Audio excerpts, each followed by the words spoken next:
अस्सलाम वालेकुम। Global market से 8,000 अरब डॉलर वाइप आउट हो चुका है। दोबारा सुने, ये टोटल जो क्रिप्टो मार्केट का कैप है उससे भी तकरीबन ये 2 गुना ज़्यादा इस वक्त पिछले 24 घंटों में दुनिया की सारी मार्केट्स क्रैश कर रही हैं। तो आज की इस वीडियो का मौजू ये है कि क्रिप्टो तो ठीक है, पिछले चंद हफ्तों से महीनों से आपको प्रेशर में नज़र आ रही है। गोल्ड और सिल्वर तो पंप कर रहे थे, आखिर क्या ऐसा बॉम्ब फटा है कि सारी दुनिया की मार्केट जो है वो क्रैश कर रही हैं। ये है आज की वीडियो का मौजू। ये मैं आपको सबसे पहले क्रिप्टो का हाल दिखाता हूँ। जो क्रिप्टो के वॉल स्ट्रीट के इन्वेस्टर हैं वो क्रिप्टो से धड़ाधड़ पैसे निकाल रहे हैं। अगर आप बीटीसी और इथीरियम का ही सिर्फ ईटीएफ डाटा देखें तो ऑलमोस्ट कलेक्टिवली 1 बिलियन से ज़्यादा इस वक्त ईटीएफ की साइड से एग्जिट ले चुका है। आखिर हुआ क्या है? कुछ बेयर न्यूज़ भी हैं, नो डाउट। मार्केट में प्रेशर, पैनिक डालने के लिए कुछ ना कुछ कैटलिस्ट, कुछ ना कुछ एक्सक्यूज़ तो चाहिए होता है। तो सबसे पहले मैं उन एक्सक्यूज़ की बात करता हूँ।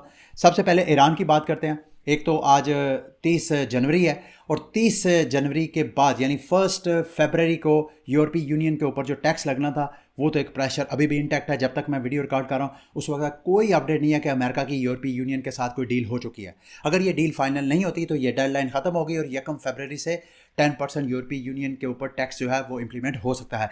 इसके अलावा ट्रंप साहब ने सोशल मीडिया पे ईरान के ऊपर फिर जनाब धमकियाँ देना शुरू कर दी हैं। हम आ रहे हैं, हम आपको ये कर देंगे, वो कर देंगे।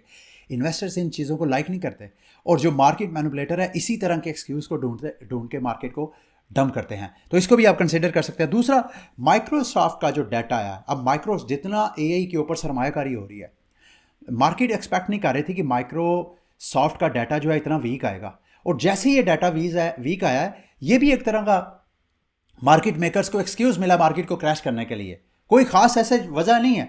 तो इसमें यूँ कंसिडर कर लें, जो इन्वेस्टर्स थे जो प्रॉफिट में थे गोल्ड के ऊपर, सिल्वर के ऊपर, अमेरिकी स्टॉक के ऊपर, उन्होंने जनाब अच्छी खासी प्रॉफिट टेकिंग की है। अगर आप गोल्ड ही की प्राइस देखें तो कल तकरीबन, अगर मैं गलत नहीं हूँ तो 5600 प्राइस को टच करके फ़ौरन 5600 से नीचे प्राइस क्रैश की है। ये मेरा ख्याल है 1900 जो 80 की दहाई तक का क्रैश, इतना पुराना रिकॉर्ड जो है वो क्रैश का टूटा है। हिस्टोरिक क्रैश था ये गोल्ड के ऊपर। और जितना कल मार्केट से, गोल्ड की मार्केट से और सिल्वर की मार्केट से पैसा क्रैश किया है, इतना तो क्रिप्टो का टोटल मार्केट कैप नहीं है।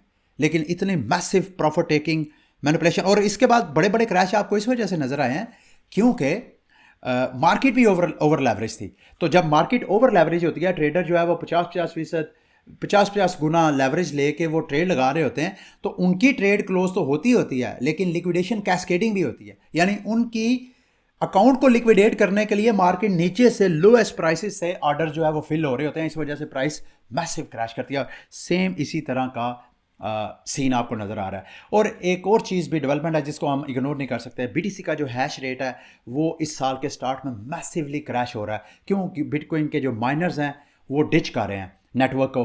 वो समझ रहे हैं कि बिटकॉइन की माइनिंग जो है इस वक्त करंट प्राइसेस के ऊपर उनको कॉस्टली पड़ रही है, वो वहाँ से शिफ्ट कर रहे हैं एआई इंफ्रास्ट्रक्चर की तरफ, जहाँ पे क्विक गेन्स है इन माइनर्स के लिए। इंफ्रास्ट्रक्चर तो है, सिर्फ इन्होंने अपना सॉफ्टवेयर ही शिफ्ट करना होता है, तो वो भी डिच कर रहे हैं। उसका भी आप पैनिक और प्रेशर जो है वो कंसीडर कर सकते हैं। तो ये ऐसा कुछ न्यूज़ थी जिनको आप कंसीडर कर सकते हैं कि शायद इसको मार्केट के जो प्लेयर्स हैं वो उसको रिस्पॉन्ड कर रहे हैं।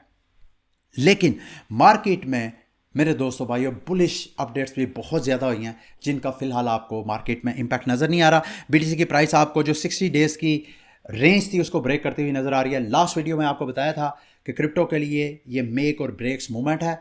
अमेरिकी फेडरेशन ने अपनी इंटरेस्ट रेट पॉलिसी देनी है और मैंने आपको बताया था कि इंटरेस्ट रेट तो अनचेंज ही रहेगा, एक्सपेक्ट यही मार्केट का रही है। लेकिन जेरेमी पॉल की जो टून है वो मार्केट में वोलेटिलिटी क्रिएट कर सकती है। यहाँ तो बीटीसी इस 50 डेज़ की मूविंग एवरेज लाइन को ब्रेक करके ऊपर जाएगा, तो यहाँ ये रेंज आपको ब्रेक होती हुई नजर आएगी। सैडली ये जिस वक्त बुध की रात को जब ये इवेंट होना था उस वक्त तो मार्केट क्रैश नहीं की, लेकिन अभी ये जो पिछले 24 घंटे में मार्केट एकदम एक तरह का पुल बैक हुआ है, प्रॉफिट टेकिंग हुई है, उसमें क्रिप्टो भी अपनी इस रेंज को बीटीसी ब्रेक कर चुका है। बीटीसी भी क्रैश हुआ है। इथीरियम की प्राइस भी मेरा ख्याल है $2600 की प्राइस को टच करके अभी मार्केट थोड़ा सा दोबारा सांस ले रही है। अभी नेक्स्ट फ्यू डेज़ आपको वेट करना पड़ेगा। मार्केट की कुछ बुलिश न्यूज़ ज़रूर हैं जिसको मैं चाहता हूँ आपके साथ शेयर करूँ। सबसे पहले ऊपर 1 बाय 1 आते हैं। प्रेसिडेंट ट्रंप ने नए जो फेड के चेयर हैं उसके हवाले से अनाउंसमेंट बाकायदा कर दी है। ये भी एक तरह की मार्केट इसको पॉजिटिव न्यूज़ ही समझे आप। इसके अलावा वाइट हाउस और सेनेट के जो डेमोक्रेट्स हैं यानी ट्रंप की जो मुखालिफ पार्टी है, अब दोनों में खबरें हैं कि एग्रीमेंट हो गया बिल के हवाले से। और अमेरिकी आज जो गवर्नमेंट शटडाउन होनी थी वो शटडाउन के चांसेस भी अब ख़त्म हो रहे हैं। तो ये भी एक तरह की मार्केट में बुलिश न्यूज़ थी, लेकिन मार्केट इससे बिल्कुल उल्ट बिहेव कर रही है। ओपन एआई ने भी फाइनली अपने आप आईपीओ करने की अनाउंसमेंट की है। अब ओपन एआई जो एक कमर्शलाइज एक प्रोडक्ट थी, अब वो जनाब पब्लिकली वो अपने स्टॉक में उसके ट्रेड्स वगैरह भी आप बाय कर सकें। एल सल्वाडोर ने 50 मिलियन की वर्थ का गोल्ड बाय किया है। एसईसी और सीएफटीसी के जो हेड हैं वो कोऑर्डिनेटेड क्रिप्टो ओवरसाइट करना चाह रहे हैं। इसके हवाले से वो आपस में एमओयू साइन करेंगे, ये वॉल स्ट्रीट जर्नल रिपोर्ट कर रहा है। इसके अलावा सबसे बड़ी मेजर न्यूज़ बुलिश जिसको मैं समझता हूँ, अमेरिका में जो क्रिप्टो स्ट्रक्चर बिल है वो अमेरिका की जो एग्रीकल्चर कमेटी है उसमें 12-11 के वोट से बाकायदा पास हो गया। गो के जो डेमोक्रेट्स हैं उनमें से एक बंदे ने भी इस स्ट्रक्चर बिल को वोट नहीं किया, लेकिन इस कमेटी से अप्रूव होने का मतलब ये है अब नेक्स्ट मेरा ख्याल है जो बैंकिंग कमेटी है वहाँ पे ये बिल जाएगा, वहाँ पे इसकी वोटिंग होगी। अगर वहाँ पे पास हो जाता है तो फिर बाकायदा ये हाउस में, फिर सेनेट में और फिर ये ट्रम्प तक जा सकता है। ये मेजर डेवलपमेंट है, इसको भी मार्केट बुलिश रिस्पॉन्ड नहीं कर रही। इसके अलावा अनदर बुलिश न्यूज़, जो एसईसी के हेड है अमेरिका के पॉल एटकिंस, उनका कहना यह है कि ये बेहतरीन टाइम है कि एक्सप्लोर करें क्रिप्टो की एक्सेस, जो $12 ट्रिलियन की मार्केट है रिटायरमेंट की। ये भी बुलिश न्यूज़ है, कोई इसका इम्पैक्ट आपको फिलहाल नज़र नहीं आ रहा। बहरहाल इम्पैक्ट को छोड़ें, रिटेलर पैनिक है, प्रेशर में है, लेकिन जो इंस्टीट्यूशंस हैं वो धड़ाधड़ आपको फंड रेज करके बीटीसी बाय करते हुए नज़र आ रहे हैं। जापान की कंपनी मेटाप्लानर ने 137 मिलियन मजीद रेज करने की अनाउंसमेंट की है। और एक और कॉन्स्पिरेसी थ्योरी मैं पहले भी आपके साथ एक दो बार जिक्र कर चुका हूँ, थ्योरी है कि अमेरिका जानबूझ के डॉलर की प्राइस को पंप कर रहा है या करने दे रहा है, इस तरह की जियोपॉलिटिकल या इस तरह का सीन क्रिएट करता है जिसमें लोग पैनिक में आके जो सेंट्रल बैंक्स हैं दुनिया के वो गोल्ड बाय करें, जिससे गोल्ड की वैल्यू इंक्रीज़ होगी और एट एनी टाइम अमेरिका का जो गोल्ड का रिजर्व है उसकी वैल्यू हाई होगी। तो या अमेरिका साइलेंटली या openly in any way gold से अपनी लिक्विडिटी शिफ्ट करेगा बीटीसी के ऊपर, और अमेरिका जानबूझ के इस तरह का माहौल बना रहा है जिससे बीटीसी की प्राइस जो है वो प्रेशर में रहे, क्रैश में रहे, ताकि अमेरिकी इदारे जो हैं जितना ज़्यादा बीटीसी मार्केट से उठा सकते हैं वो उठाएं। अगेन ये कॉन्स्पिरेसी थ्योरी है, आई डोंट नो ये सच है या नहीं, ये तो वक्त साथ साथ बताएगा इसके ऊपर। जब अगर ये ऐसा है तो ये चीज़ें छुपती नहीं हैं। रियल वर्ल्ड इशुएंस जो है एवलांच के ऊपर वो 1 बिलियन से ज़्यादा पंप कर गए हैं। दुबई भी इस वक्त बहुत एक्टिव है। दुबई ने जो स्टेबल कोइन है उसके हवाले से भी रेगुलेशंस की हैं। और जो अमेरिकी फेडरेशन के चेयरमैन उनकी टून के बारे में मैंने आपको बताया था, उसके आप लाजमी वाच करना है। जो लुबे लबाब ये है कि 2026 में जो इंटरेस्ट रेट को कट लगने के चांसेस है फ़िलहाल वो दम तोड़ते हुए नज़र आ रहे हैं। जून के महीने में, मई जून के महीने में ट्रम्प साहब अगर इनको रिप्लेस करते हैं तो फिर आपको इस साल में मज़ीद कट जो हैं वो नज़र आ सकते हैं, अदरवाइज़ भूल जाएं इसको। फिडेलिटी ने भी जनाब अपना स्टेबल कोइन लॉन्च करने की अनाउंसमेंट की है। आपको मैंने लास्ट वीडियो में बताया था कि टेथर ने एक साल के अंदर 5 बिलियन से ज़्यादा का उसका रेवेन्यू है।